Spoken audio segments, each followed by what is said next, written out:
pool has never been greater. There's so many talented guys. 100%. Don't you think we need more weight classes?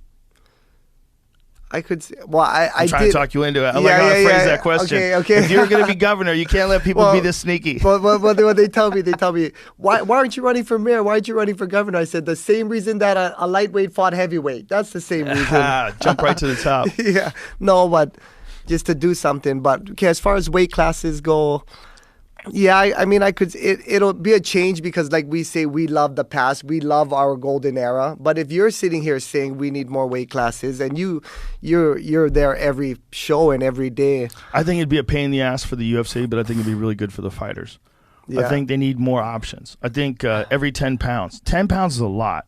10 pounds is a lot. It's a lot. It's still till today, I'm the only guy 55 and 70. Just because that weight difference is so big. It's a crazy gap. Yeah, that's a crazy one. 85 and 205 is another crazy gap. It would be weird. I mean, you think, because the champions get lost in everything going on anyway.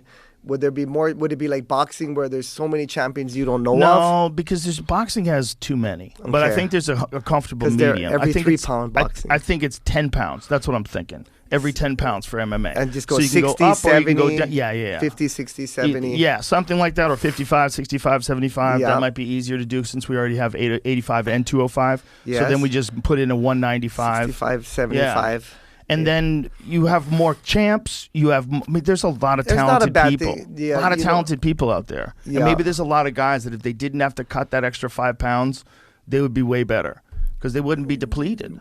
That's the worst thing you could possibly do to your body before you're going to fight the toughest person you've ever fought in your whole life. It's so crazy. Let's starve ourselves to death and then let's go fight the guy. BJ, it's so illogical and it drives me crazy. And it's one of those things that I think we're stuck with for no good reason. It's a bad tradition. How did it start? How did the weigh-in tradition start from boxing? Well, they fighting. They did it in Olympics. boxing for sure. Guys cut weight in boxing, and unfortunately in boxing, they would cut weight and fight the day they weighed in. But they don't do it like us, right? Because remember when Mayweather fought McGregor? Mayweather was like on weight that day, and that was like his real weight. Yeah. And McGregor was trying to cut 20 and put 20 back on. That's just because Mayweather didn't give a fuck. No, Mayweather just didn't give a fuck. And the wrestler mentality that we have in MMA, a lot of mentalities came from a lot of different sports. We have certain part has a boxing mentality. Right. Certain has a wrestling mentality with the cut weight type of thing.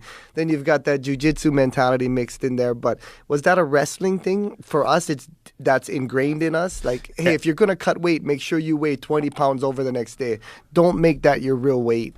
I think that definitely was prominent in wrestling, but it was prominent in boxing too.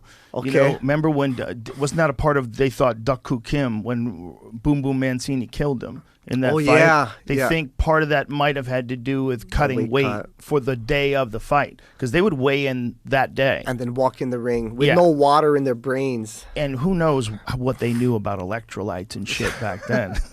Imagine how thick the blood was. I mean, you take out the water, you know, how thick that blood is just like pudding running through your heart. Well, also, they think that people who are dehydrated, there's like reason to believe they would be easier to knock out.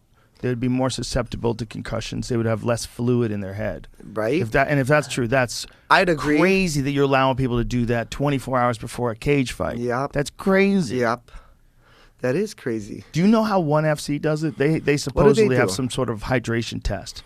Really? They've supposedly made people move up. You can't cut lower. Yeah. Okay. They supposedly weigh your body and determine how much water you have, and then always make you stay within that like water range of like what a healthy weight is. I think I might be getting this wrong. Yeah. But I think the point is they do hydration tests, and you're not allowed to dehydrate yourself 24 hours. You can't, like, some of these guys are cutting crazy weight. There's always going to be somebody that thinks like that. Mm-hmm. Like, if I cut weight, you know, and as you get older, I know for me personally, I wish I went up. I wish I didn't go and do that whole 145 thing. It just emaciated me. I had nothing.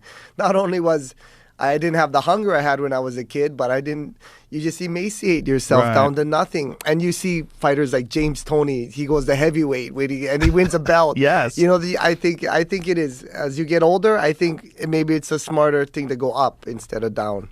That's interesting. I think Well, I think the problem really is just the weight cutting itself. I think if we could eliminate from the sport and make people fight at their natural weight. As soon as they show up to the, as soon as you sign your contract, your weight right there that day, that's okay, this is where you fight. I mean, it's a bad culture because it doesn't make any sense. If there's really this many fighters, because there's a lot now, there's so many fighters, so many talented fighters. There's talented fighters that are introduced into the UFC all the time that I don't even know of. And then all of a sudden I see him like, God damn, this guy's good. How long has he been fighting? You know, there's so many of those guys now. Right. That I think there's plenty of room for other weight classes.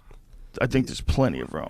And you know what? If you are more experienced in this sport than me at this point, because you've sit there and watched it all, and you've got to look at thousands of fighters in doing this. And I'm with you. I'm with you then. Yeah, 100%. It just seems like it would be more opportunity for champions, more opportunity for guys to fight healthy. And if we could get everybody to fight at a natural weight and eliminate weight cutting and have all these different weight classes so they have options to choose from, and then get yourself into a healthy weight that you're really sustainable at, and that's the weight you fight at.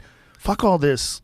Yeah. Get down, lose 15 pounds in 10 hours, and then put it back in with an IV. Get the fuck out of here. What are you doing? And the IVs are actually banned. And they ban the IVs, which is makes